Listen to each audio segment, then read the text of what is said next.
Assalamualaikum warahmatullahi wabarakatuh. Nama saya Levian Ciramanda. Di sini saya akan menjelaskan tentang inovasi KTSP dan inovasi kurikulum 13.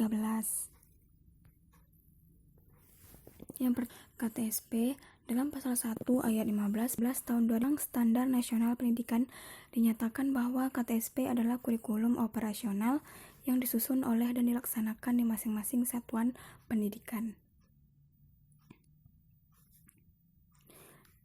Nah, jadi KTSP ini merupakan 2004 atau disebut dengan kurikulum basis kompetensi KBK.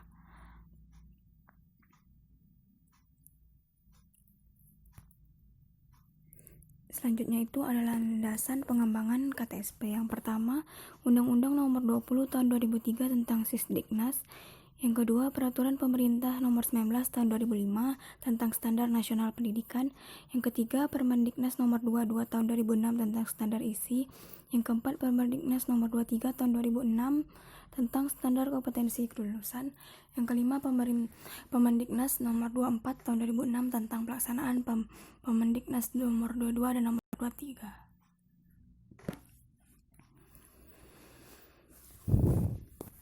Prinsip-prinsip pengembangan KTSP yang pertama itu berpusat pada orientasi, perkembangan, serta kebutuhan peserta didik dan lingkungannya. Maksudnya itu, kurikulum dikembangkan berdasarkan prinsip bahwa peserta didik memiliki posisi sentral untuk mengembangkan kompetensinya agar menjadi manusia yang beriman dan bertakwa kepada Tuhan Yang Maha Esa. Kemudian beragam dan terpadu. Kurikulum dikembangkan dengan memperhatikan keragaman karakteristik peserta didik, kondisi daerah, jenjang dan jenis pendidikan, serta menghargai dan tindak diskriminatif terhadap perbedaan agama, suku, budaya, adat, istiadat, sosial, ekonomi, dan gender. Yang ketiga itu tanggapan terhadap perkembangan ilmu pengetahuan, teknologi, dan seni.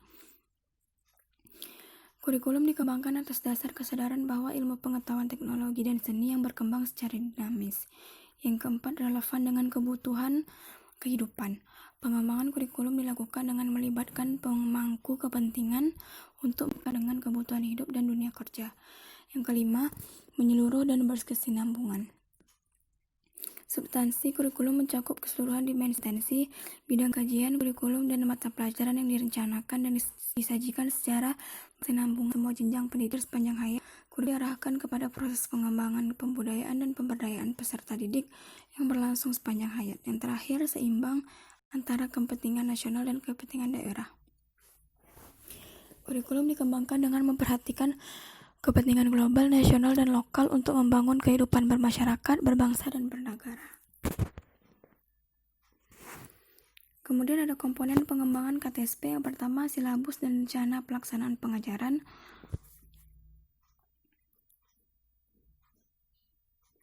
Yang kedua, kalender pendidikan. Yang ketiga, struktur dan muatan KTSP.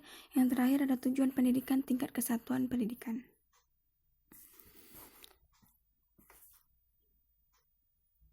Materi selanjutnya kita akan membahas tentang kurikulum 2013. Pengertian kurikulum 2013 berbasis kompetensi dapat diartikan atau dimaknai sebagai suatu konsep kurikulum yang menekankan pada pengembangan kemampuan melakukan kompetensi tugas-tugas dengan standar performasi tertentu, sehingga hasilnya dapat dirasakan oleh peserta didik berupa penguasaan terhadap seperangkat kompetensi tertentu. Prinsip pengembangan K13 yang pertama, kurikulum bukan hanya merupakan sekumpulan daftar mata pelajaran, karena mata pelajaran hanya merupakan sumber materi pembelajaran untuk mencapai kompetensi. Yang kedua, kurikulum didasarkan pada standar kompetensi lulusan yang ditetapkan untuk satu satuan pendidikan, jenjang pendidikan, dan program pendidikan. Yang ketiga, kurikulum didasarkan pada model kurikulum berbasis kompetensi. Materi terakhir yaitu tentang kelebihan K13 dan kelemahannya. Kelebihannya yang pertama, K13 menggunakan pendekatan yang bersifat kontekstual. Yang kedua, K13 yang berbasis karakter dan kompetensi boleh jadi mendasari pengembangan kemampuan-kemampuan lain. Yang ketiga, lebih menekankan pada pendidikan karakter. Kelemahan K13 yang pertama, pemerintahan seolah melihat semua guru dan siswa memiliki kapasitas yang sama dalam K13. Selanjutnya, tidak ada keseimbangan antara orientasi proses pembelajaran dan hasil dalam kurikulum 2013. Yang ketiga, pengintegrasian mata pelajaran IPA dan IPS dalam mata pelajaran Bahasa Indonesia untuk jenjang pendidikan dasar tidak tepat.